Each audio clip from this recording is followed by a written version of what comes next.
هتلف شمال وجنوبها بلدنا جميلة، بس الأجمل ما فيها هي اسكندرية.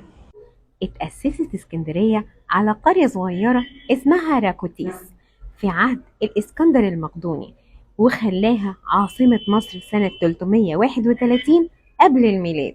وبعد كده بقت العاصمة التانية لمصر، ولدرجة إنها اتسمت بيونان مصر نظرا لطبيعتها الخلابة.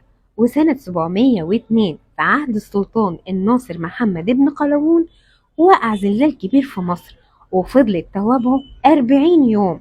ما اقتصرتش التوابع الزلزال على القاهرة بس، دي اسكندرية كمان كان ليها نصيب كبير من الضرر، وطلع البحر على نص المدينة تقريبا تسونامي يعني، وخد جمال اسكندرية وغرقت. ومن المناطق المميزة في اسكندرية كوبري ستانلي، واسمه كده نسبة للرحالة الإنجليزي هنري مورتون ستانلي، وده مكتشف منابع النيل عند بحيرة فيكتوريا سنة 1875. واستني من الأماكن اللي ليها تاريخ، ده كان زواره من عظماء التاريخ زي الكاتبة الإنجليزية أجاثا كريستي.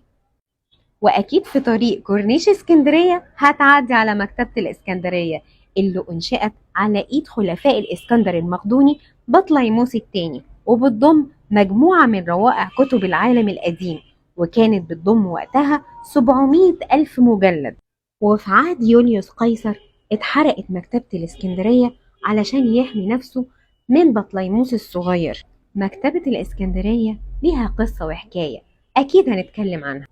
وانت في منطقة المنشية أكيد هتقابل تمثال الجندي المجهول، ده اللي بناه الجالية الإيطالية سنة 1933 لتكريم الخديوي إسماعيل.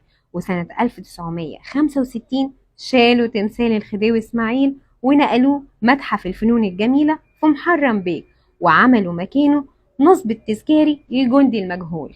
وانت بتتمشى في اسكندرية أكيد هتعدي على التراث الإسكندراني جيلاتي عزة، وطبعا حلواني إبراهيم الغفير، وده أحلى هريسة تاكلها منه اللي على أول شارع خالد بن الوليد.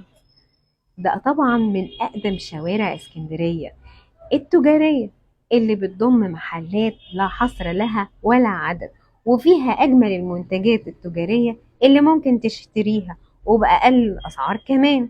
وانت في اسكندرية ما تنساش تعدي على كبدة الفلاح، ده شارع الروايح فيه بس كده هترد الروح فيك، ده فيه أطعم وأجمل كبدة ممكن تاكلها في حياتك، بس حاول تلاقي لك مكان هناك.